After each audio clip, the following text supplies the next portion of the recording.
प्यारे दर्शकों नमस्कार। तारीख आज 4 मार्च 2025 दिन मंगलवार, हिंदी तिथि फाल्गुन माह शुक्ल पक्ष पंचमी। आइए नजर डालते हैं हमारे प्यारे राज्य उत्तराखंड की तमाम बड़ी खबरों पर। वीडियो शुरू करने से पहले कमेंट बॉक्स में जय हिंद लिखकर हमें सपोर्ट करें और हाँ, वीडियो को पूरा जरूर देखिए क्योंकि इस वीडियो में हम जानेंगे बिजली, पानी, मौसम, सरकार के नए नियम, ऐलान। तो चलिए शुरू करते हैं। धामी कैबिनेट में इन प्रस्तावों पर लगी सरकार की मुहर। यूपीएस पेंशन स्कीम को कैबिनेट ने दी हरी झंडी। मुख्यमंत्री पुष्कर सिंह धामी की अध्यक्षता में हुई प्रदेश मंत्रिमंडल की बैठक में 17 प्रस्ताव आए। सीएम की घोषणा के तहत उत्तराखंड आंदोलन और सांस्कृतिक विरासत का इतिहास कक्षा 6 से 8वीं तक हमारी विरासत एवं विभूतियां पढ़ाए जाने के प्रस्ताव पर मुहर लगी। इसके साथ ही धामी कैबिनेट में कई महत्वपूर्ण फैसले लिए गए। सोमवार को कैबिनेट समाप्त होने के बाद सचिव गृह शैलेश बगोरी ने जानकारी दी। कक्षा 10वीं के बाद जो छात्र 3 वर्षीय पॉलिटेक्निक डिप्लोमा करते हैं उन्हें कक्षा 12वीं के समकक्ष माना जाएगा। चीनी मिलों के लिए अगेती 375 रुपए, सामान्य प्रजाति 365 रुपए प्रति कुंटल की गई है, जबकि गन्ना समर्थन मूल्य में कोई बदलाव नहीं किया गया है। उप महानिरीक्षक अधीक्षक कारागार की नियमावली पास की गई। वहीं भारतीय न्याय संहिता के तहत नियमावलियों को अनुमोदन किया गया। मंत्रिमंडल ने आबकारी नीति को भी मंजूरी दे दी है। राज्य कर्मियों के लिए शिथिलीकरण का लाभ एक बार मिलेगा। कुछ नियमावली में शिथिलीकरण की व्यवस्था है। ये सभी कर्मचारियों के लिए लागू हो गई है। 50% तक छूट। राज्य संपत्ति विभाग की समूह क व समूह ख की सेवा नियमावली को अनुमोदन। मुख्यमंत्री एकल महिला स्वरोजगार योजना लागू करने पर कैबिनेट की मंजूरी। स्वरोजगार के लिए 2 लाख रुपए तक मिलेंगे। पेंशन एवं हकदारी निदेशालय में कनिष्ठ सहायक के 13 पद सृजित करने पर। उत्तराखंड में यूपीएस लागू करने पर कैबिनेट की मंजूरी। जो कर्मचारी चाहेंगे वो इसमें आ सकेंगे। स्टाम्प व निबंधन विभाग में 213 से बढ़कर पर 240 हुए। अपर पुलिस अधीक्षक उच्चतम वेतनमान की नियमावली को मंजूरी। ट्राउट प्रोत्साहन योजना मंजूर। 200 करोड़ की योजना। मत्स्य पालकों को 5 साल तक इनपुट दिया जाएगा। रिवॉल्विंग फंड इस्तेमाल करने की नियमावली को मंजूरी। उधम सिंह नगर की प्रयाग फार्म की 1354 एकड़ भूमि इंडस्ट्री को दी जाएगी। एकीकृत स्वयं सहायता योजना 2.3 करोड़ CLF के लिए। गोला, कोसी, दाबका नदियों में सुरक्षा एवं सीमांत शुल्क आदि को रिवाइज किया जाएगा। चमोली जिले में फिर हिमस्खलन की चेतावनी। अधिकारियों को अलर्ट मोड पर रहने के निर्देश। उत्तराखंड के चमोली जिले में अगले 24 घंटे में ऊंचाई वाले क्षेत्रों में हिमस्खलन की चेतावनी जारी की गई है। रक्षा अनुसंधान एवं विकास संगठन चंडीगढ़ की ओर से यह चेतावनी जारी की गई है। कहा गया है कि चमोली के 2500 मीटर की ऊंचाई वाले क्षेत्रों में हिमस्खलन हो सकता है। इसके अलावा रुद्रप्रयाग, उत्तरकाशी, पिथौरागढ़ क्षेत्र के ऊंचाई वाले इलाकों में भी हिमस्खलन की चेतावनी जारी की गई है। जिलाधिकारी संदीप तिवारी ने सभी अधिकारियों को अलर्ट मोड पर रहने के निर्देश दिए हैं। साथ ही बर्फबारी वाले क्षेत्रों में आवाजाही रोकी गई है। मौसम विज्ञान केंद्र की ओर से देहरादून समेत उत्तरकाशी, रुद्रप्रयाग, चमोली, बागेश्वर, पिथौरागढ़ और टिहरी जिले के कुछ हिस्सों में हल्की बारिश होने की संभावना जताई गई, जबकि उत्तरकाशी, रुद्रप्रयाग और चमोली जिले में आकाशीय बिजली चमकने के साथ येलो अलर्ट जारी किया गया है। अंतर्राष्ट्रीय महिला दिवस पर पहली बार सम्मानित होगी प्रगतिशील महिला किसान। सीएम करेंगे सम्मान। अंतर्राष्ट्रीय महिला दिवस पर राज्य सरकार पहली बार प्रदेश की प्रगतिशील महिला किसानों को सम्मानित करेगी। कृषि मंत्री गणेश जोशी के मुताबिक मुख्यमंत्री पुष्कर सिंह धामी इन महिलाओं को सम्मानित करेंगे। न्यू कैंट रोड स्थित कार्यालय में हुई बैठक में कृषि मंत्री ने कृषि विभाग के अधिकारियों को इस सम्मान समारोह की तैयारियों में जुटने के निर्देश दिए। कृषि मंत्री ने कहा कि केंद्र और राज्य सरकार की ओर से संचालित विभिन्न कृषि योजनाओं के तहत उत्कृष्ट कार्य करने वाली महिलाओं का चयन कर उन्हें उत्तराखंड प्रगतिशील महिला किसान सम्मान प्रदान किया जाएगा। उन्होंने अधिकारियों को कृषि और रेखी विभागों से समन्वय स्थापित कर इस संबंध में पत्राचार करने के निर्देश दिए। प्रधानमंत्री के दौरे की तैयारियां तेज, अधिकारी करेंगे सैटेलाइट और वायरलेस का प्रयोग।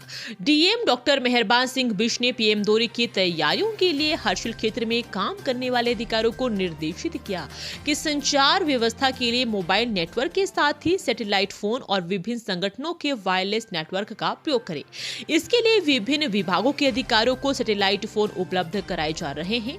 डीएम ने अधिकारियों को सैटेलाइट और वायरलेस नेटवर्क प्रयोग करने के निर्देश दिए हैं, जिससे कि वहां पर मोबाइल नेटवर्क समस्या होने पर जानकारी के आदान प्रदान में समस्या ना हो। पीएम मोदी के हर्षिल मुखवा क्षेत्र के प्रस्तावित दौरे को देखते हुए डीएम डॉक्टर मेहरबान सिंह बिष्ट ने सभी विभागों और संगठन को व्यवस्थाओं को चाक चौबंद कर पूरी तरह से तैयार रहने के निर्देश दिए। विकासनगर में बिना रजिस्ट्रेशन ही अवैध तरीके से संचालित मदरसों पर धामी सरकार का एक्शन जारी। अभी तक 7 मदरसे हो चुके हैं सील। राजधानी देहरादून स्थित विकासनगर में बिना रजिस्ट्रेशन की अवैध तरीके से संचालित मदरसों को लेकर धामी सरकार एक्शन मोड पर है। दरअसल यहां बिना मान्यता और पंजीकरण के संचालित मदरसों पर लगातार एक्शन जारी है। इसके चलते अभी तक 7 मदरसे सील किए जा चुके हैं। मिली जानकारी के अनुसार बीते शनिवार को विकासनगर में 4 मदरसे सीज किए गए थे, जबकि सोमवार को एक बार फिर से धामी सरकार के आदेशों के अनुसार बिना मान्यता और पंजीकरण के संचालित मदरसों पर कार्रवाई की गई। इस दौरान अवैध तरीके से संचालित मदरसों को सीज कर दिया गया। विकासनगर में अभी तक 7 मदरसे सीज कर दिए गए हैं। एसजीपीसी का तख्त ने ऋषिकेश में सिख व्यापारी और उसके भाई पर हमले की कड़ी निंदा की। सीएम धामी को पत्र लिख के की ये मांग। शिरोमणि गुरुद्वारा प्रबंधक कमेटी और अकाल तख्त ने उत्तराखंड के ऋषिकेश में एक सिख व्यापारी और उसके भाई पर कथित हमले और भीड़ द्वारा उसके शोरूम में तोड़फोड़ किए जाने की सोमवार को कड़ी निंदा की। एसजीपीसी ने उत्तराखंड के मुख्यमंत्री पुष्कर सिंह धामी को पत्र लिखकर दोषियों के खिलाफ सख्त कार्रवाई की मांग की है। एसजीपीसी ने कहा कि कथित घटना के वीडियो क्लिप से पता चलता है कि भीड़ ने न केवल सिख व्यापारियों पर हमला किया, बल्कि उनके शोरूम पर पथराव भी किया, जिससे काफी नुकसान हुआ। यहां जारी एक बयान में एसजीपीसी के मुख्य सचिव कुलवंत सिंह मन्नान ने कहा कि भीड़ ने सिख व्यक्ति की पगड़ी कथित तौर पर जबरन उतार दी। एसजीपीसी ने पीड़ित से संपर्क किया है और उसे पूरा सहयोग देने का आश्वासन दिया है। धामी और उत्तराखंड पुलिस को लिखे पत्र में मन्नान ने अपराधियों के खिलाफ त्वरित और कड़ी कार्रवाई की मांग की है। उन्होंने राज्य सरकार से घटना की निष्पक्ष जांच सुनिश्चित करने को और सभी दोषियों की पहचान कर उन्हें दंडित करने का आग्रह किया है। ऊर्जा निगम बिजली चोरों पर कसेगा शिकंजा। मुख्यमंत्री की नाराजगी के बाद अब चलाया जाएगा अभियान। ऊर्जा निगम में कई डिवीजन में लाइन लॉस 40% तक होने के चलते शासन ने कड़ी नाराजगी जताई है। 2 दिन पूर्व मुख्यमंत्री की चेतावनी के बाद अब ऊर्जा सचिव की ओर से इस संबंध में कड़ी कार्रवाई के निर्देश दिए हैं। निगम की ओर से बिजली चोरी रोकने के लिए विशेष अभियान चलाया जाएगा। किसी भी कीमत पर लाइन लॉस को 15% पर लाने का लक्ष्य दिया गया है। ऊर्जा निगम रुड़की मंडल बिजली चोरी के मामले में बदनाम है। लगातार बिजली चोरी बढ़ रही है। इसके अलावा लाइन लॉस भी तेजी से बढ़ रहा है। इसको लेकर शासन ने भी सख्त रुख अख्तियार कर लिया है।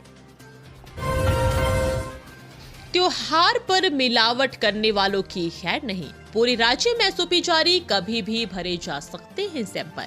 होली पर आमजन को शुद्ध और सुरक्षित खाद्य उत्पाद उपलब्ध कराने के लिए खाद्य सुरक्षा एवं औषधि प्रशासन ने प्रदेश भर में मिलावटखोरों के खिलाफ अभियान शुरू कर दिया है। खास तौर पर दूध, मावा, पनीर और खोया जैसे उत्पादों की जांच की जा रही है। देहरादून, हरिद्वार और उधम सिंह नगर जैसे संवेदनशील जिलों में विशेष सतर्कता बरती जा रही है। खाद्य सुरक्षा एवं औषधि प्रशासन ने आयुक्त डॉक्टर आर राजेश कुमार ने इसे लेकर विस्तृत एसओपी जारी की है। संबंधित अधिकारियों को मिलावटखोरों के खिलाफ कड़ी कार्रवाई के निर्देश दिए हैं। आयुक्त ने बताया कि खाद्य सैंपलों की प्राथमिकता केस जांच होगी और दोषी पाए जाने पर मिलावटखोर व विक्रेताओं के खिलाफ कानूनी कार्रवाई की जाएगी। इसके लिए 5 लाख तक जुर्माना और 6 साल तक की कैद हो सकती है। बकाया जमा नहीं कराया तो मत हो परेशान। रुड़की में पानी सीवर का सरचार्ज होगा माफ। रुड़की में पानी और सीवर के बकाया बिल एक साथ जमा करने पर उपभोक्ताओं के लिए विभाग ने छूट योजना शुरू की है। इसके तहत एक साथ बिल जमा करने पर उपभोक्ताओं को सरचार्ज जमा नहीं करना पड़ेगा। हालांकि इसके लिए उपभोक्ताओं पर 31 मार्च तक का मौका है। इसके बाद बकायादारों की एक साथ आरसी जारी होगी। नगर क्षेत्र में इस समय करीब 21,000 लोगों के पास पानी के कनेक्शन है, वहीं करीब 9,000 लोगों के पास सीवर कनेक्शन है। वहीं शहर में करीब 8,000 ऐसे उपभोक्ता है जिन्होंने अपने पानी और सीवर के बिल जमा नहीं किए हैं। ऐसे उपभोक्ताओं के लिए विभाग ने सरचार्ज माफी की योजना शुरू की हुई है। अटल उत्कृष्ट विद्यालयों में दोहरी व्यवस्था होगी खत्म, समान रूप से जोड़ी जाएगी कार्मिकों की सेवा। प्रदेश के अटल उत्कृष्ट विद्यालयों में अध्यापकों के लिए दोहरी व्यवस्था खत्म होगी। सुगम क्षेत्र के विद्यालयों के कार्मिकों की सेवा समान रूप से सुगम क्षेत्र के रूप में जोड़ी जाएगी। वहीं इन विद्यालयों में बिना स्क्रीनिंग परीक्षा पास की पहले से कार्यरत शिक्षक अब तबादलों की जद में जाएंगे, जबकि स्क्रीनिंग परीक्षा पास कर तैनात शिक्षक 5 साल तक अनिवार्य तबादलों से मुक्त रहेंगे। प्रदेश के अटल उत्कृष्ट विद्यालयों में अध्यापकों के लिए बनी दोहरी व्यवस्था को खत्म किए जाने की तैयारी है। शिक्षा निदेशालय ने इसके लिए शासन और शिक्षा महानिदेशालय को प्रस्ताव भेजा है। प्रस्ताव में कहा गया है कि यदि कोई कार्मिक अटल उत्कृष्ट विद्यालय में चयन के बाद सुगम क्षेत्र के स्कूल में तैनाती पाते हैं तो ऐसे कार्मिक की उस विद्यालय में की गई सुगम सेवा को सुगम सेवा मानते हुए जोड़ा जाएगा। जबकि वर्तमान में शासनादेश में व्यवस्था है कि चयन के बाद यदि कोई कार्मिक सुगम क्षेत्र के विद्यालय में तैनाती पाते हैं तो उस विद्यालय में की गई उनकी सेवा को दुर्गम सेवा मानते हुए जोड़ा जाएगा। रुड़की के गेस्ट हाउस में सेक्स रैकेट का भंडाफोड़, 9 गिरफ्तार, 3 नाबालिग लड़कियों को बचाया। एंटी ह्यूमन ट्रैफिकिंग यूनिट के ने कलियर थाने की पुलिस के साथ मिलकर रहमत साइबरी गेस्ट हाउस में छापेमारी की।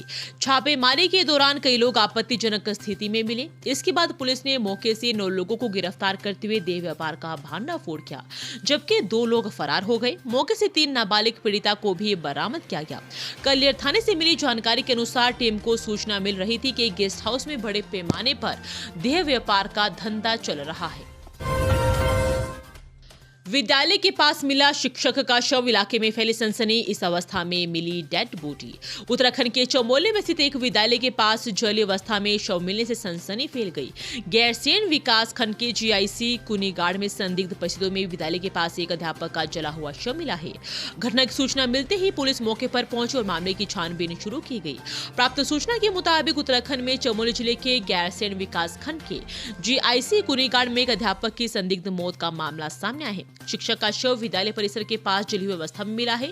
इस मामले की सूचना पर पहुंची पुलिस जांच में जुट गई है। इस घटना से इलाके में सनसनी का माहौल बना हुआ है। ये थी आज की फटाफट खबरें। हम मिलेंगे अगले बुलेटिन में, तब तक के लिए धन्यवाद। जय हिंद।